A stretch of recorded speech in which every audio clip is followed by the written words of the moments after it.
Ladies and gentlemen, boys and girls, children of all ages, John Solis and Mike Ellis proudly bring to you Oculi Erebus, the podcast dedicated to the new national standard of aggressive thinking. Join us weekly as we dive into whatever the hell we want to talk about and give you some fresh perspective. And don't ever forget, perspective is a hell of a drug. And here in a few seconds, things are going to look a lot less familiar and a lot more different.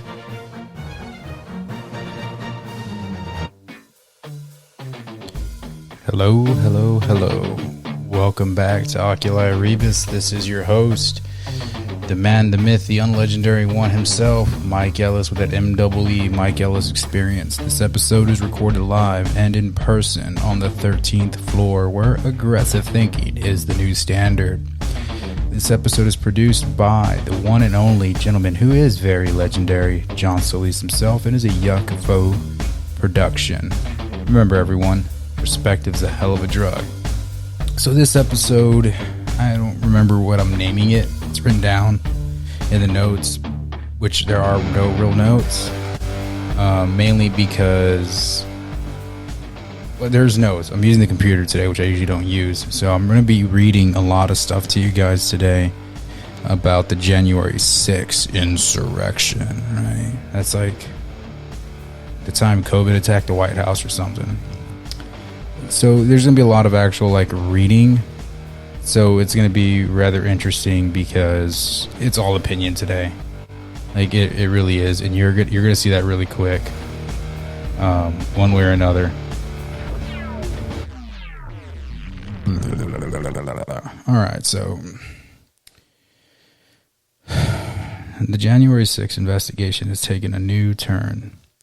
But it hasn't. It's just been doing the typical NASCAR left turn, left turn, left turn, left turn kind of thing. We know, and it's not a play on the fact that it's liberals that are doing this. But there's Liz Cheney. Okay, yeah, she's not a conservative. But so on one hand, what you have is this quote unquote. I think they're using the term very seriously, but I'm using the term very loosely.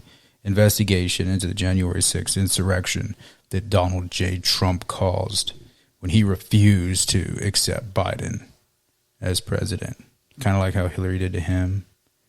Kind of how what happened to Bush.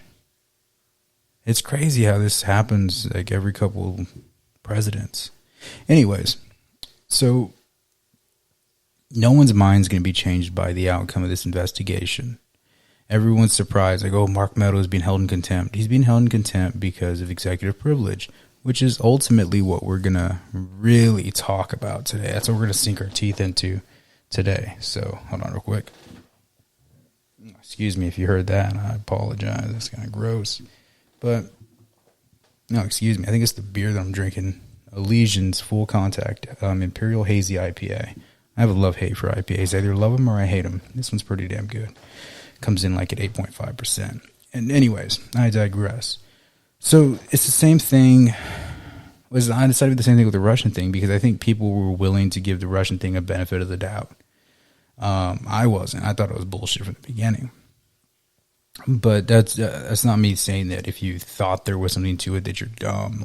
No, it seemed like there could have been something to it. I'll say that much. But it's more of the same old.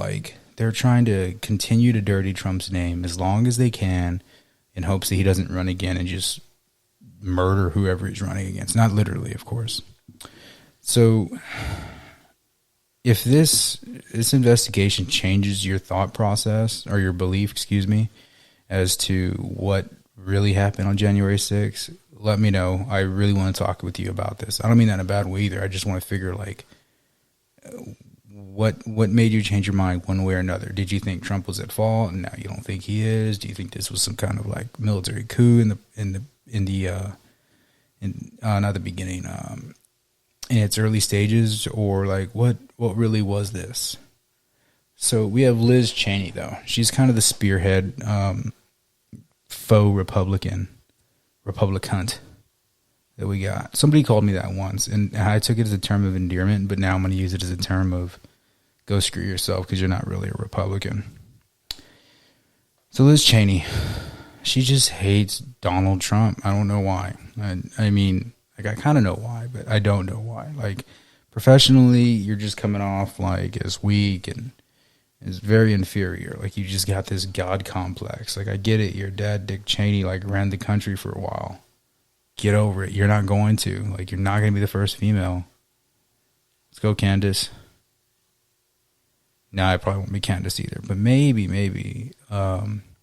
Nikki Haley. That'd be kind of cool. I could F with Nikki Haley being president. She's smart. I'm not saying that Candace isn't. I just don't think Candace would run for it. Anyways, all right. So, what is executive privilege, right? That's the first thing. So it's everything and it's nothing and it's real and it's not real, right? So from Cornell University, right? Executive privilege is the power of the president and other officials in the executive branch to withhold certain forms of confidential communication from the courts and the legislative branch. When executive privilege is invoked in litigation, the court should weigh its applicability by balancing competing interests. The Constitution is silent on executive power to withhold information from the courts or Congress. The privilege is rooted in the separation of powers doctrine that divides the power of the United States government into legislative, executive, and judicial branches. So it's not a constitutional thing, right? But there's a certain balance that I feel that we lost and we've magically found again, right? And so with Trump being president, like, everyone thinks that he overstepped his presidency by doing all these crazy things. Most of what he did was like executive orders telling people, do your job that you've been told to do before. And somehow that made him racist and all these other things, right? Now, with the January 6th thing, Donald Trump says executive privilege. Now, we're going to break it down a little bit further more, right? So the first thing that we have to look at, though, is Nixon's use of it. Even though we're going to mention Washington, we're going to talk about Nixon first with the Watergate scandal. Again, this is from Cornell University. That even the president has a legal duty to provide evidence of one's communications with aides when the information is relevant to a criminal case. By requiring the president to turn over recordings of private conversations that he had with his aides, the court's decision has helped frame how to define executive privilege in judicial setting. Even before Nixon's decision, however, some courts have required the executive branch to provide government records and documents prepared for the president. In civil actions, federal decisions have recognized the executive privilege over other official internal communications and advice based on the law of evidence. However, the courts have held that the applicability of the privilege should be decided on a case-by-case by weighing the need for the administration of justice against the need of protection of confidentiality. Courts have generally held that statements of fact are exempt from the privilege while subjective opinions, recommendations, and advice are protected. Now, there's a key thing with that, right? So we recently saw these leaked. I guess they're not even leaked anymore. I guess they kind of are. These text messages, right? Liz Cheney read them, talking about where it's people saying they wish that Donald Trump would do something. There's no factual basis in that text message. That's an opinion. So it had no purpose being pushed out. But in the law, or in the land where up is down, down's up, left is right, and right's left, these are things that are factual. So we can already see that this use of executive privilege, right, at its core, they say if it's factual, it could be used in court. If it's opinion-based, not so much. But what they're using is opinion. They're trying to paint Donald Trump as this is his fault, right? So let's continue on. Let's look at some other stuff that Miss Cheney was talking about. In terms of, let me see, where did it go? All right, so she says, we know hours passed with no action by the president to defend the Congress of the United States from the assault while we were trying to count electoral votes. Mr. Meadows' testimony will bear on a key question in front of this committee. Did Donald Trump, through action or inaction, corruptly seek to obstruct or impede Congress's official proceeding to count electoral votes? Okay. Wowzers. Through action or inaction. I don't know if I've ever said this, right? Inaction is action, right? No matter how you look at it, right? But you can't sit there and try to bear a criminal case against the president based on inaction. What could the president have done? Yes, he did come out. You could argue maybe he should have said it a little bit earlier, but he did come out and say, hey, go home, stop this. This isn't cool. This isn't my type of people, essentially, right? But she's over here saying inaction and action, right? Or through action or inaction, right? So let's just look at this action or inaction concept, right? And so what's going to be really interesting is the then serving Paul D. Irving, the then serving Sergeant of Arms, Paul D. Irving, right? So the Sergeant of Arms is the highest ranking, I guess, police officer in Congress, right? So I'm going to read from a WASPO. So there's a couple of quotes that he has in here, right? So one of them is, there's a reality there. The leader of the House and the Senate don't want the military up there. They don't want to show that they can't control their own turf, said Bill Pickle, who served as the Senate Sergeant at Arms from 2003 to 2007. And this was, again, speaking to the WASPO on Irving's request. And so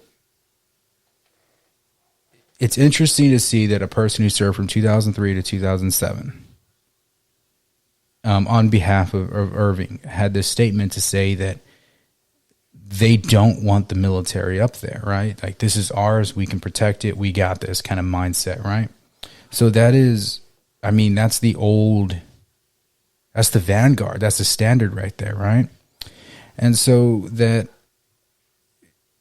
furthermore, he states that they were concerned about the optics of such a move, having them there, right? Irving did not consult first with his boss, House Speaker Nancy Pelosi, but thought he was reflecting her likely response, Pickle said. Now, so the thing that I find interesting about this, right? So he didn't consult with his boss. So there's a lot of this, oh, well, it's fake news. It's not Nancy Pelosi's responsibility. His boss is the Speaker of the House, Nancy Pelosi. Last I checked, the boss is responsible for the actions of the subordinates in a corporation, in a business, to an extent. Okay? So, furthermore, Drew Hamill, Nancy Pelosi's spokesman, stated, our expectation is to always be fully briefed on the options. The failure of the nation's law enforcement apparatus to fully understand the gravity of the situation, coupled with the president's dramatic and deliberate incitement to violence, led to the failure of any and all plans previously briefed to Congress. Okay, so here's the thing. So once again, we're going back to this is all Trump's fault, right? But there's another interesting thing. They knew of the protest. They knew of possible bad actors. The FBI had trafficked information that showed that there was possibly going to be some bad actors there. They were worried about Antifa, BLM, far-right people, the Trump supporters, all them clashing. The FBI knew about all this. And you expect me to believe that Congress didn't kind of know what was going on? I mean, there was Mayor Bowser who was not allowed, who was like essentially trying to direct traffic and not allow people to stay in the Metro DC area who were going to participate in the the insurrection, right? So they knew about that. Everyone knew about all this. But we're going to ignore the fact that Nancy Pelosi has a responsibility for security due to the fact that the Sergeant of Arms directly reports to her. Inaction is action, right? I mean, like, through inaction or action. Liz Cheney's own words. That bears a lot of weight if you want to look at the whole Nancy Pelosi bullshit side of this. Her sergeant of arms, sure, failed to inform her of the plans or whatever the case was. But you're telling me that she didn't think that things could possibly go south? Let's just for a second say that she did not think that. If she did not think that, then how would have Trump known that? And here's what I mean.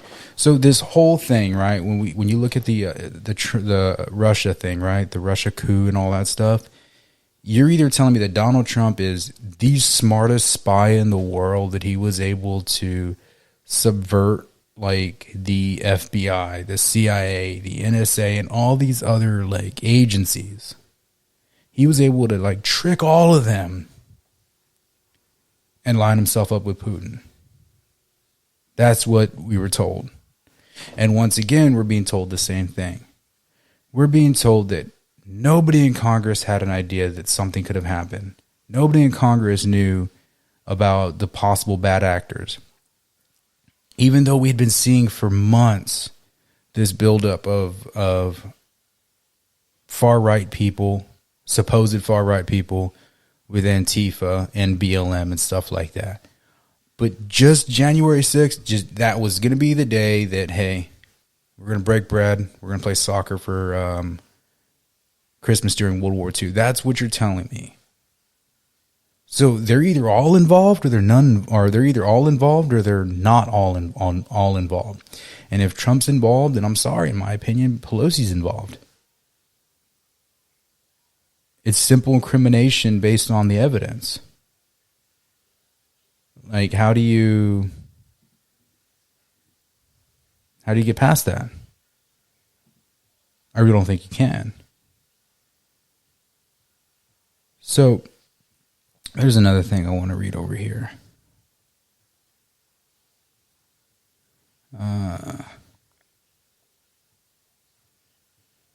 So Liz Cheney also said this. We as Republicans used to be unified on this point in terms of what happened on January 6th, and the responsibility of the president had to stop it, Ms. Cheney said. But, okay, so how does he stop it? He said go home. He said let's not do this. But it still happened. I just don't see how he could have prevented it. Like, it doesn't make sense. You have like QAnon people and stuff like that are involved, right? Like, you have people that drank a certain type of Kool-Aid before the event. It didn't matter what Trump said to some of these people. Just like it doesn't matter what Obama says to some people or Bernie Sanders. Their mind's made up. And when something is said as simple as, don't do this, people hear things like, nah, he really wants me to do this. Tell me I'm wrong, I'll wait. Nothing? I didn't think so. So, let's hit up this Russian thing real quick, though. Because we see the Durham report starting to like lead to prosecutions and stuff like that. But yet, this whole thing with our leaker from the Senate or from Congress, what was his name?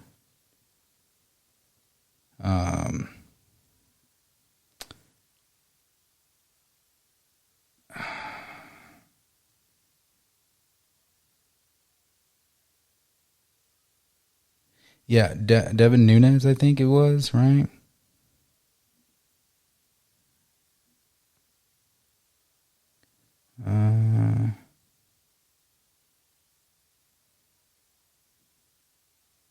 Anyways, I don't remember who it was.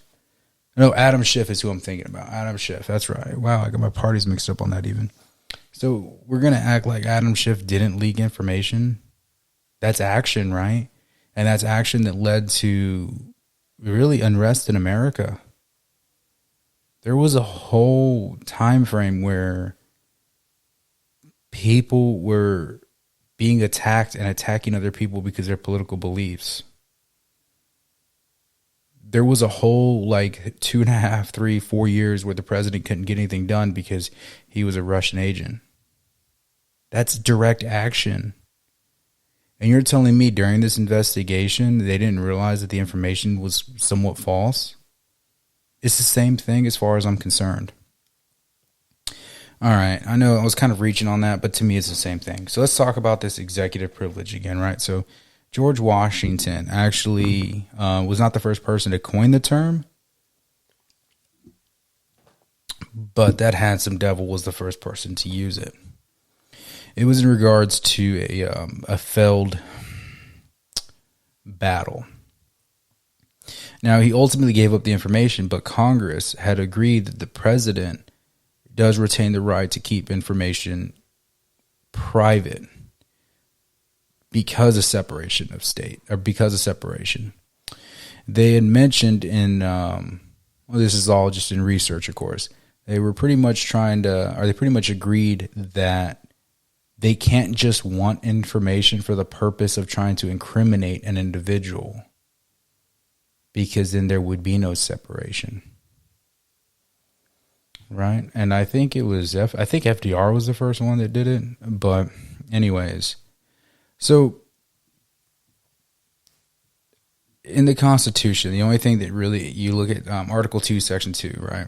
The president shall have power to fill up all vacancies that may happen during the recess of Senate by granting commission, which shall expire at the end of their next session, right? So what does it have to do with anything right now, right? So essentially, these two sentences are pretty much saying when Congress isn't around, the president can have commissions as he sees fit. That's a huge, huge thing right there. And the reason I say it's a huge thing is because you don't see that pushed that much. Now, what you do see is the first part. The president shall have the power to fill vacancies that may happen during the recess of the Senate by granting commission, which shall expire at the end of the next session. You do see that sometimes, yes. But what you don't see is this overt abuse of it because of the understanding of separation of powers. But in this case, you look at executive privilege, right? Which again is not necessarily in the Constitution. But when does it begin? When does it end? Does it begin when the president takes office? Does it end when he's out of office? Does the documents from the previous president pass over to the new president and he exerts executive privilege on those documents? If that's the case, then what you have is a political nightmare. And the reason I say that is because let's say it was Obama and then Biden directly, or Obama then Hillary, right? Hillary could continue executive privilege based on what Obama did, right? Because she's the next president. Donald Trump could have done it, or however you want to look at it. But what I find really kind of interesting about this is that's what some people believe. It's the current president who exercises executive privilege over the documents, over the information, when I believe it has more to do with start of term, end of term. Now, was there any felony activities by the president to warrant a criminal investigation into the president? We've already found that to be, by the FBI's own investigation, to not be true. So then, yes, executive privilege should still be exerted. Because guess what? Donald Trump was still president on January 6th when they were doing the vote. He still was.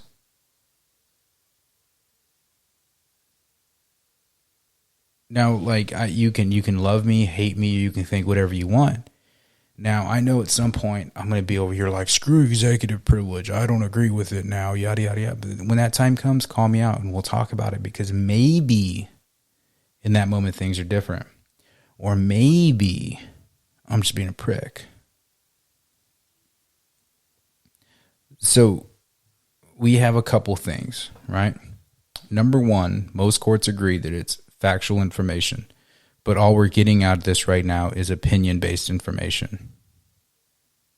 So executive privilege still stands on behalf of the president. What we also have as number two is the fact that we don't even know when it begins or ends. And you could be setting a very dangerous precedent. What I find interesting is we can sit here and we can ask for the private messages of the president on January 6th. But it's okay for Obama to seal his college transcripts, his thesis. And same thing, I think Clinton did the same thing. What does that have to do with anything, Mr. Ellis Mike himself? Quite a bit. I would like to know what was said in those transformative years. What kind of Saul Alinsky essays that Hillary did. Look up Saul Alinsky if you don't know who it is. She loved him. A lot of Democrats do. It's crazy how they can exert privilege and right. They didn't do executive privilege with that. That was just getting sealed through the college, right? We could do all these other things when it's one party in charge. When it's the other party, burn the Constitution. Burn freedom. It's a dangerous road. So I want to walk back, or I want to circle back. I want to circle back to this whole bullshit argument that Nancy Pelosi is not in charge of security. Because we have found out that directly and indirectly and with inaction and action, she is actually in charge of security because a sergeant of arms reports to her. And if she refused, I guess refused would be the wrong thing. If she felt that she did not need to be briefed, she didn't ask for it. It was omitted and she didn't ask for it. That's the common belief right now. Then who do you blame, right? She chose not to be briefed on it. It's her security. Fact check that. It is. Yeah, sure. She doesn't directly say, hey, put this police officer here and do all this other stuff like the sergeant of arms probably does. Well, sergeant of arms wouldn't do that either, but it was her choices and her unwillingness to force a brief on the matters that I believe directly led to the damage that we saw on January 6th. Hey, but what do I know? I'm just a guy with the microphone.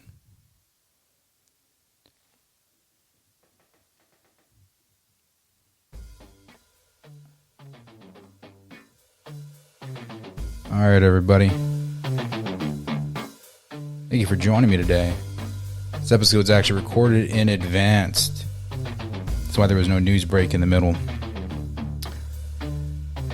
I hope you guys have a Merry Christmas. I think, let me look at the calendar.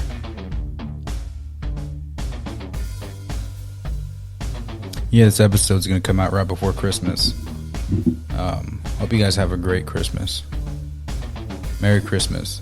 If you get offended by me saying Merry Christmas, you can go fuck yourself, because Christmas is an important holiday to me. And I hope you have a great one.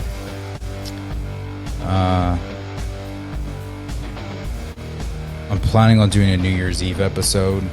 I'll probably combine the concept of Christmas a little bit. We'll just kind of go from there, I guess, see what happens. But the year is winding down. I hope you guys have a Merry Christmas, a blessed Christmas. Spend it with your loved ones.